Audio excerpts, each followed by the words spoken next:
Hey, Erica, can we go thrift shopping?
mishmash songs for you all tonight.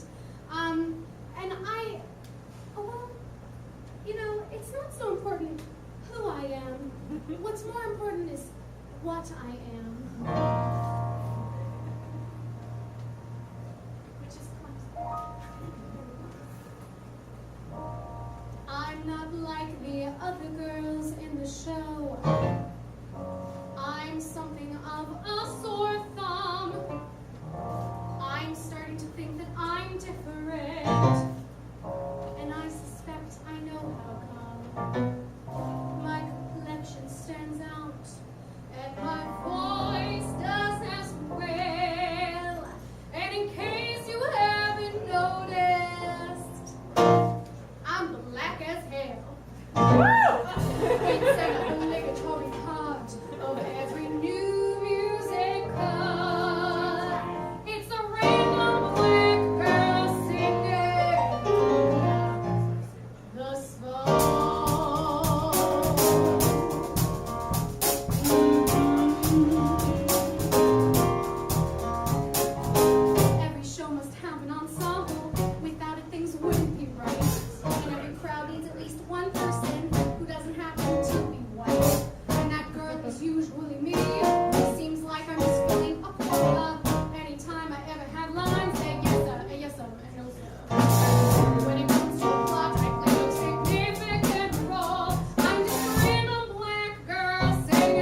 was written just for me.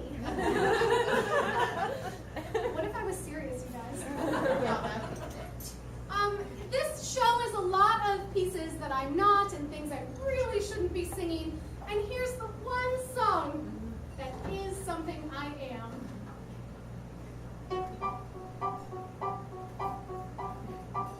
I'm a girl, and by me that's only great.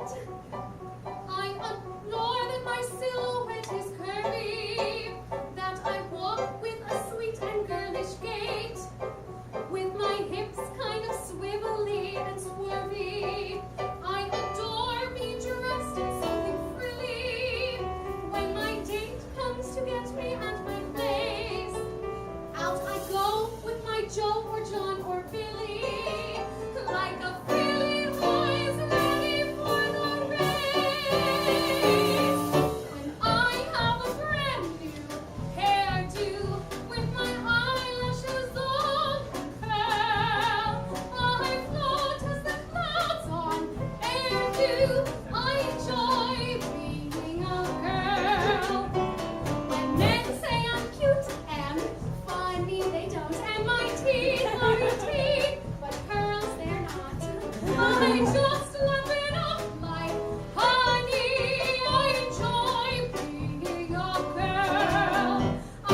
production, my mother, who was here last night, demanded I sing some opera.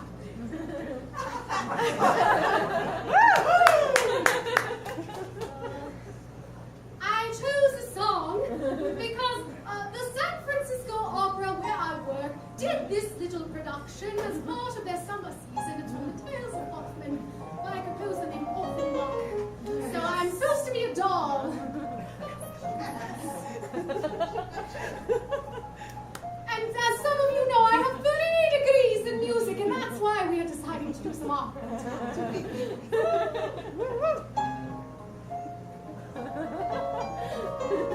Oh, and I probably won't sing any of the French correctly, so...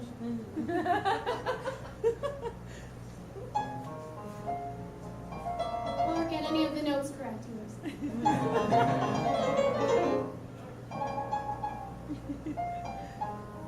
Tout ce qui chantait résonne et soupire retourne.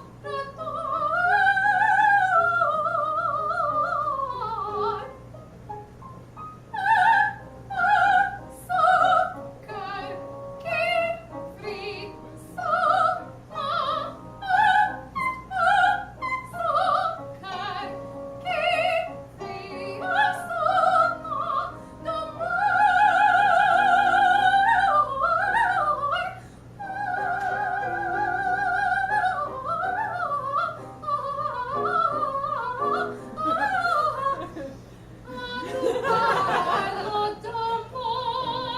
This is for my mother.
For a second.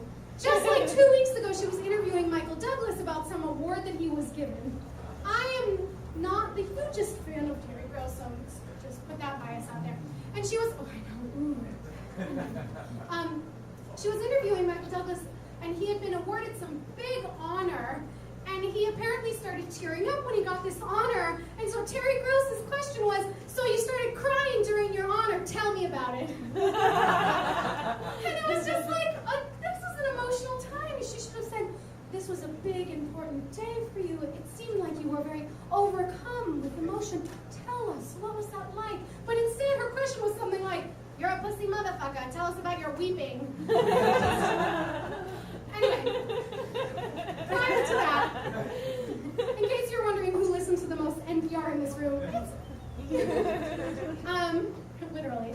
So she was interviewing Morgan Neville, who's a longtime documentary filmmaker, about his newest film that's now out 20 Feet from Stardom, which is about backup singers through the ages. And it's an incredible film. If you haven't seen it, you need to go see it. And so it was Morgan Neville, the director, and one of the stars that featured backup singers of the film, Mary Clayton. I know all the backup singers, they've been making the circuit on the interview circuit, going around and making sure that this film gets a lot of notoriety. It's an extraordinary film. And what caught me so much about it was their idea that the whole film is based on dispelling the myth that backup singers aren't as good as musicians, or they don't have the chops, or they're not as well trained, or they're not as interesting as performers, and it's completely untrue. These performers are talented beyond belief. And what really drew me to them watching the film was this idea that it wasn't about stardom, it wasn't about fame, it was about the music. It was about finding that moment when the band, the singers, the lead, everything locks in together and it creates this entire world of sound. In just a moment. So we decided to take some of the songs of backup singing fame and kind of dissect them a little bit. So what I decided to do was feature just a few of the backup singers that were in this film: Mary Clayton, Darlene Love, and Lisa Fisher. And we'll get to all them. And I took the song that they sang backup on that is most famous, and the song that they tried to have a breakout solo career on and failed. So we're going to try to make our way through backup singing. We started a little bit before the explosion of black backup singers with a song by the Cordettes to kind of show you where singing was coming from and how it evolved into what backup singing became.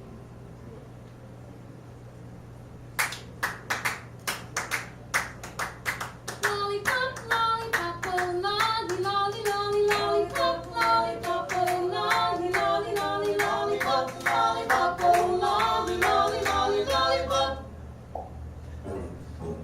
Call me baby lollipop, tell you why.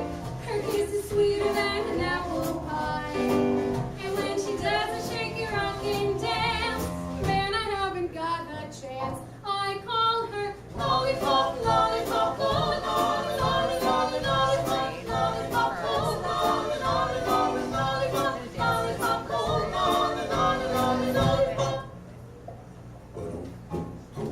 So that was the kind of whitewashed sound of the day in the 1940s. And a new girl group came onto the scene, the Shirelles, formed in 1946, credited as the first girl group, and they wanted to get in on that action. So here was the first fully black backup singing group. While I'm far away from you, my baby, I know it's hard for you, my baby, because it's hard for me, my baby.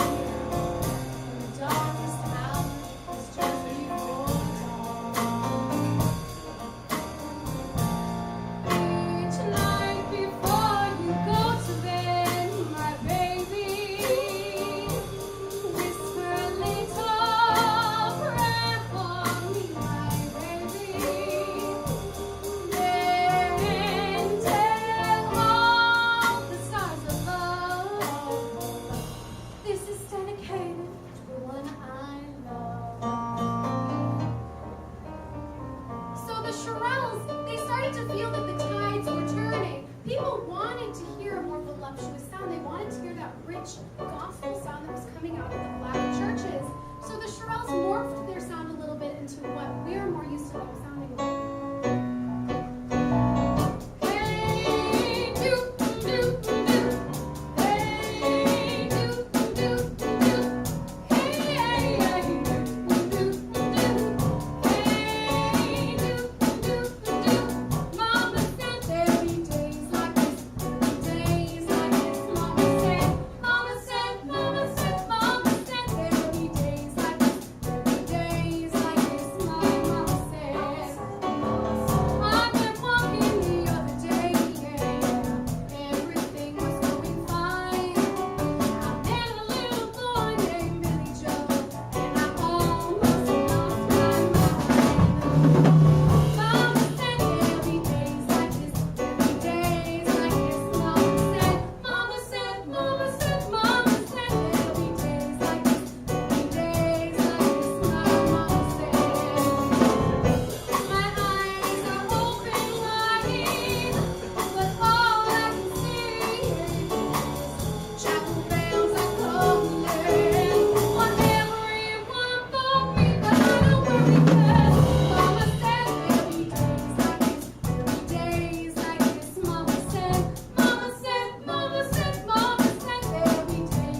incorporated what was big in the gospel churches, the idea of the call and response, where the minister would call and the ray lights would answer.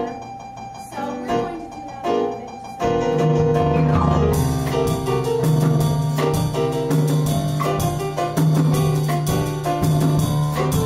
Ray Charles knew how to get along with the ray lights. He had 12 children to 9 women, so one of those.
course, Phil Spector.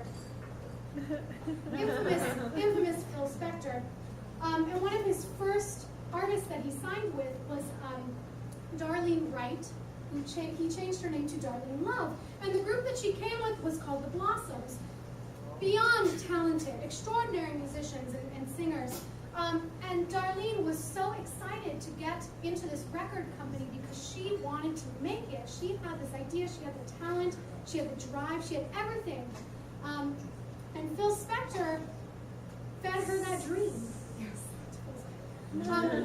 He told her he would make her that star. And so he recorded one of the biggest hits of the day, and they knew it was coming out, He's a Rebel. And when it came out onto the radio, it was the Blossoms' voice, Darlene Love's voice, but it had a different band listed as the singers, the Crystals. And the Crystals, this other group, would lip sync to music that wasn't theirs.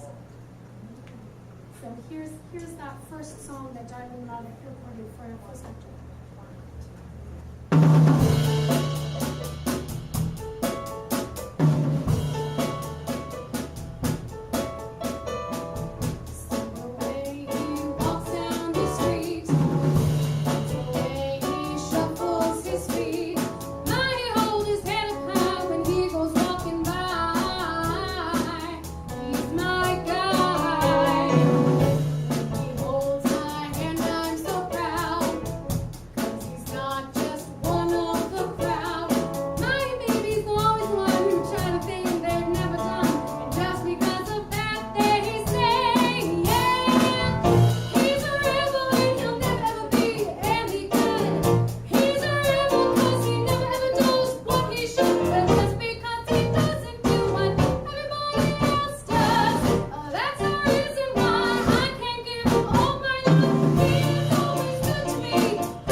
So she begged and pleaded for her to be released out of her contract at Spector Records. Finally, Phil Spector, it was a huge failure. So much so that the second company sold her contract back to Phil Spector and put her back into that terrible situation, that cycle of her recording for other people to lip sync to. But here's one of the songs that she tried to have a breakout hit on.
and still rocking out. And just in 2011 was finally inducted into the Rock and Roll Hall of Fame, which was very wonderful, wonderful honor for her. She also that year won another award, but it's not.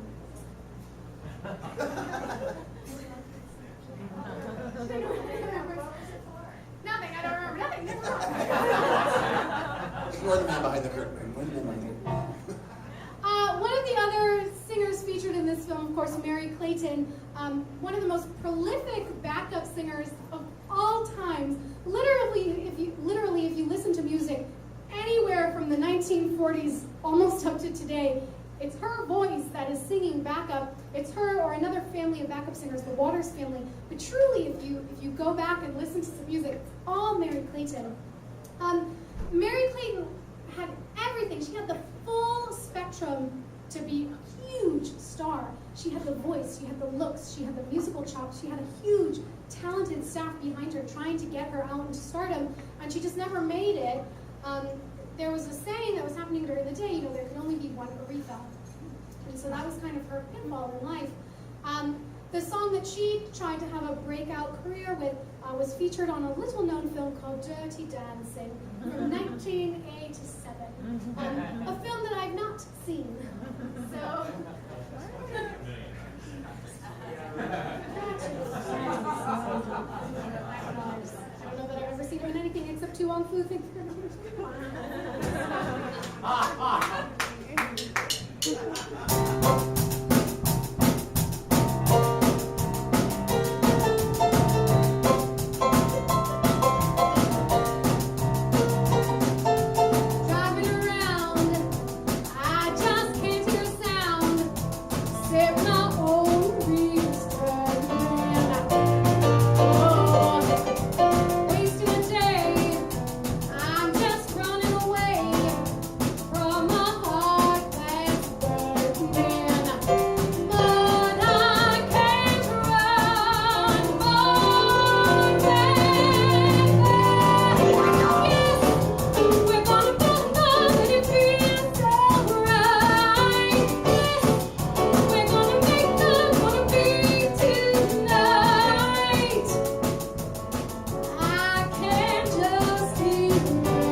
Which is an iconic rock ballad from, rock moderato, from 1969.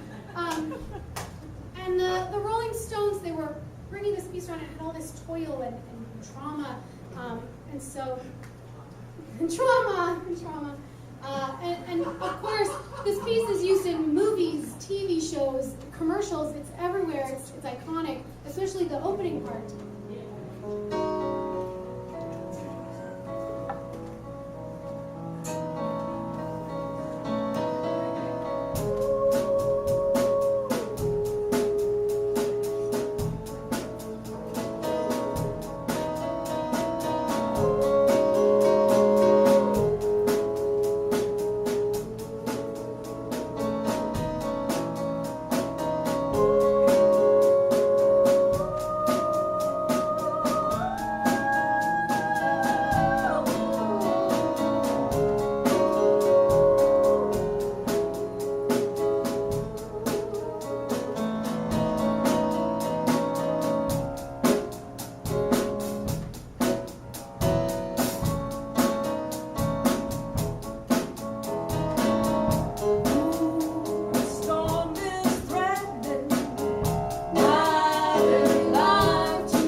Took over that part from Mary Clayton for the Rolling Stones and has since 1989 been the lead female vocalist for the Rolling Stones. Lisa Fischer is a musical genius. Her voice is crazy, her range is gargantuous, and she is a musician to top all musicians. She is everywhere nowadays, and in 1991, she actually won a Grammy for this next song that we're going to do, and everything was ready for her to have this big blow-up career, and her second album just never came fast enough, and she kind of faded back into the obscurity of backup singers. But her part of the film, the documentary, spoke so loudly to me. She had just these clear visions of what harmony and texture and melody can be for song, and I just fell madly in love with her.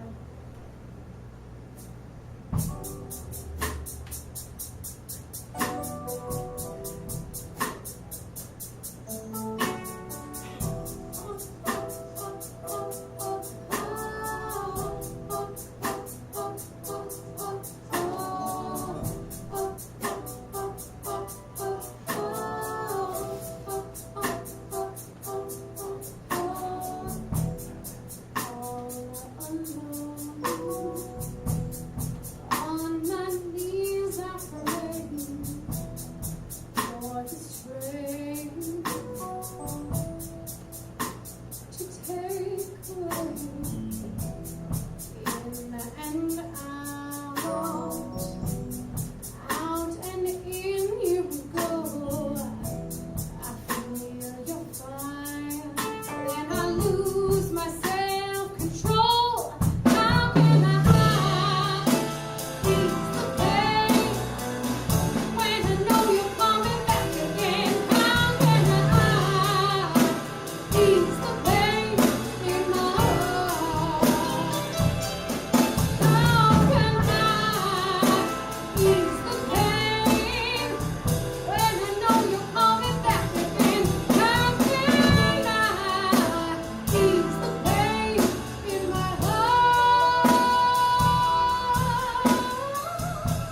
beauty take away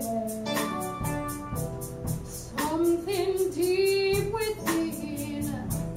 A fool for love is a fool for pain, but I refuse to love you again. How can I ease the pain?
fairies. And the fairies agreed.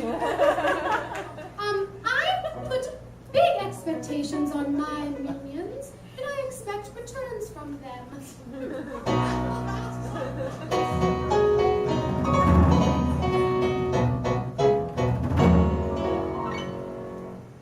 Ask any of the chickies in my pen. They'll tell you I'm the biggest mother hen. I love them all, and all of them love me, because the system works, the system called reciprocity.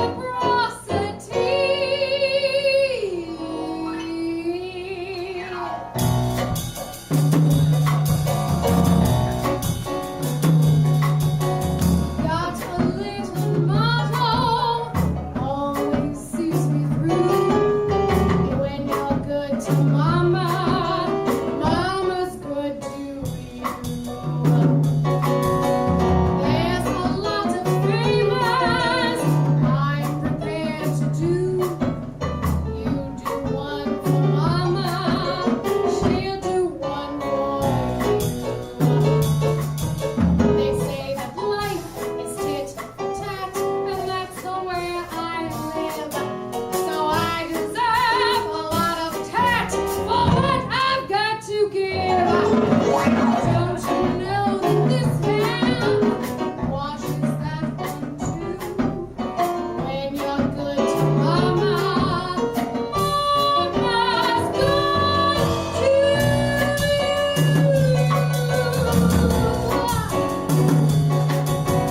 If you want my gravy, pepper my ragu.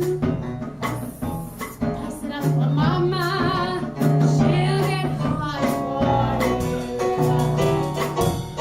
When they pass that basket, folks contribute too. You put in for mama, she'll put out for you. The folks atop the ladder are the ones the world adores. So boost me up, my ladder kid, and I'll boost you up yours.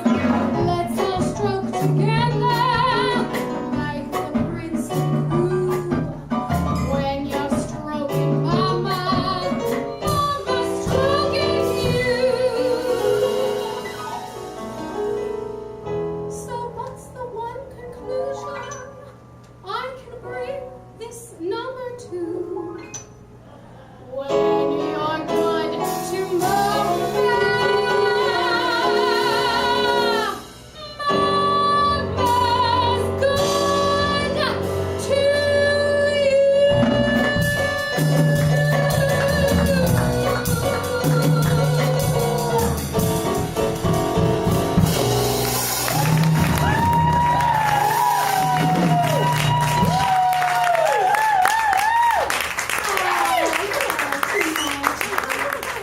Speaking of passing the basket, Not just Nathan.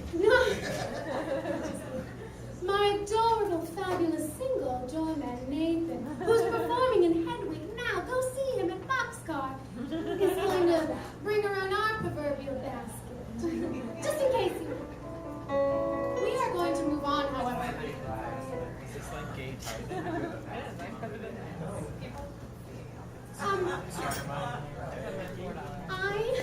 I was so excited because my mommy, when I was 8 years old, signed me up for theater camp. I mean, I was just dying to be an actress. So the first day of camp comes, and our instructor, Mr. Carp, puts us all up on stage, one in back of the other with our legs wrapped around each other. And he says, okay, we're going to do improvisation. You're on a bobsled, and it's snowing out, and it's cold. Okay, go.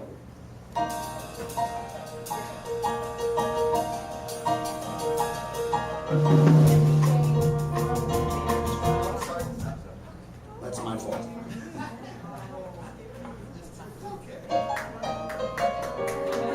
I put it in the wrong key. Thank goodness for the Every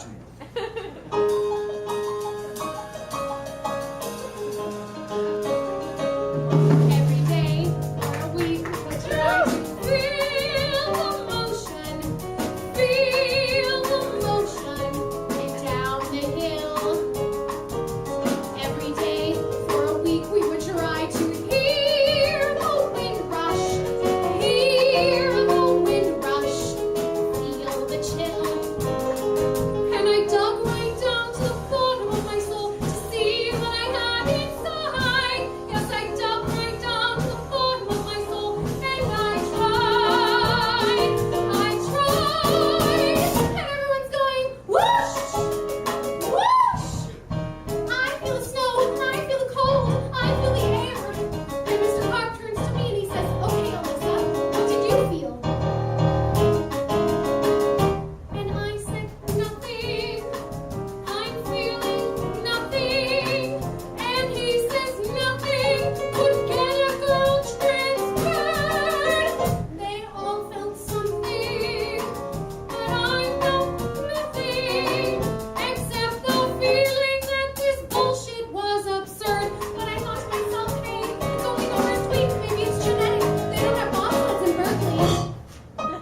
Second week, more advanced, and we had to be a table, be a sports car, ice cream cone.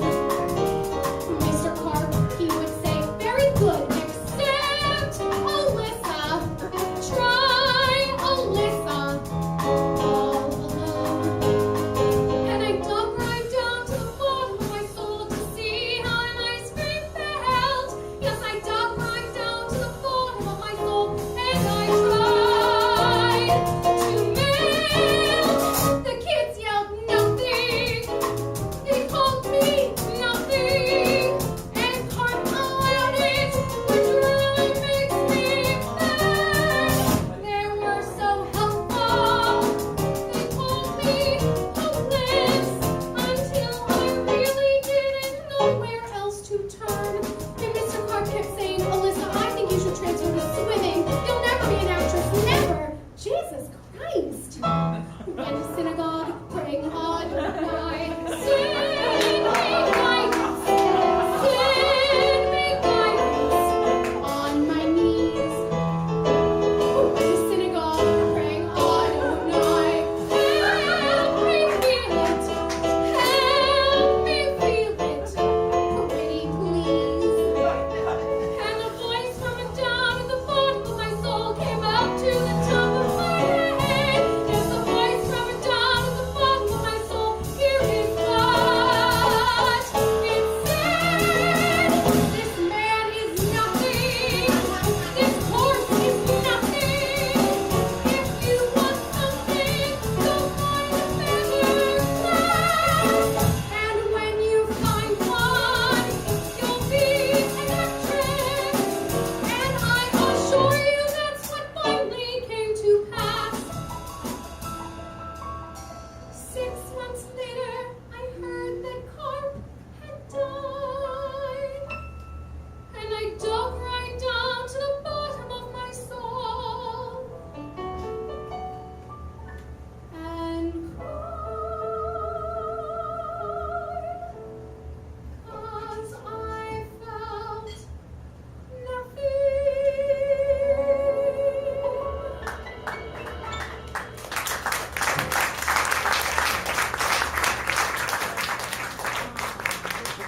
So I became an actress.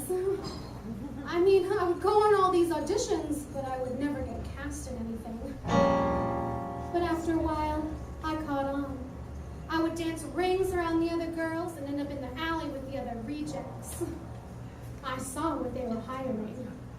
I had eyes. I also swiped my dance card after an audition once. They gave me, for dance, 10. For looks, 3.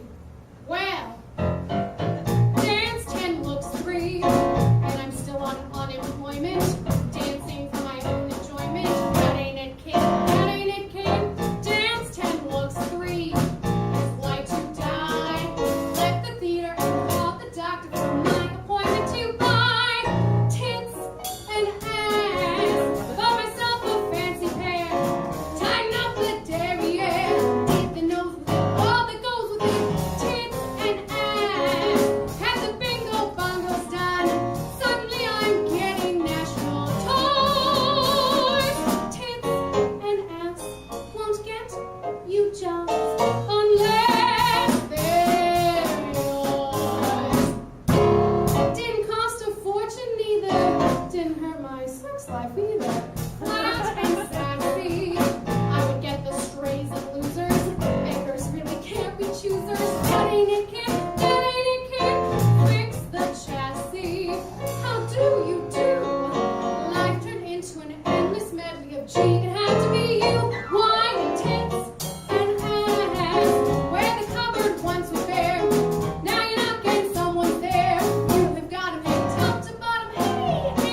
wrapping up our evening with one more song that is actually really meaningful to me. You know, this whole little trio of songs is a misfit, as I am not a dancer, never have been. But there's something about movement and music and using your body to create that is so inspirational and extraordinary that if you don't do it, if you've never felt it, you just won't know. And, you know, it's hard to let that feeling go.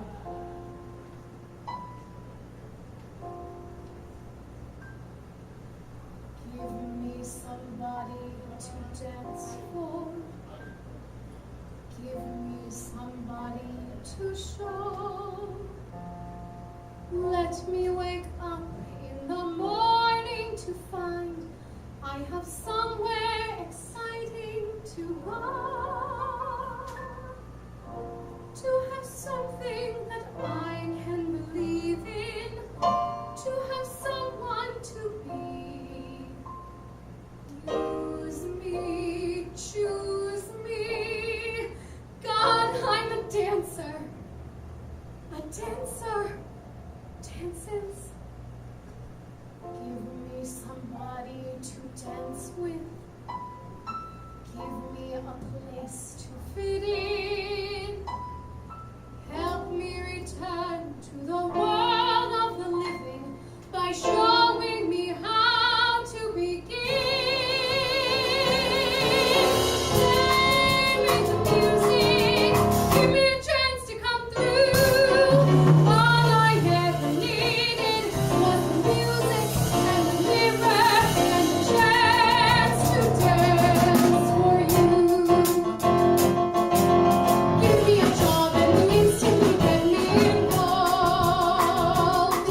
If you give me a job, then the rest of the crap will get solved. Put me to work, you would think that by now I'm alone. I'll do you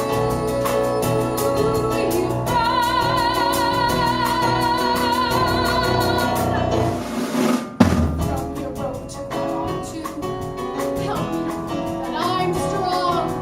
Let me wake up in the morning to find, hey, listen, they're playing my song. Play me the music, give me a chance to come through.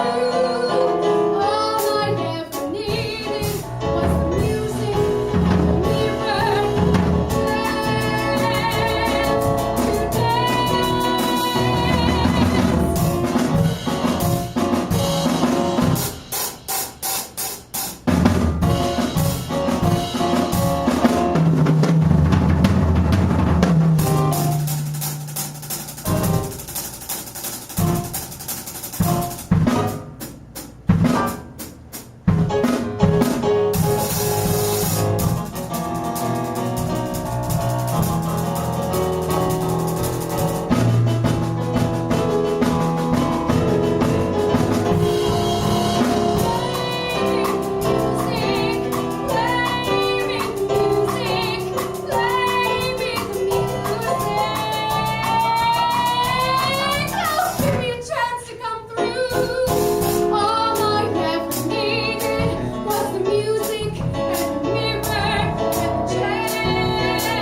song because it has the word misfit in it. That's it.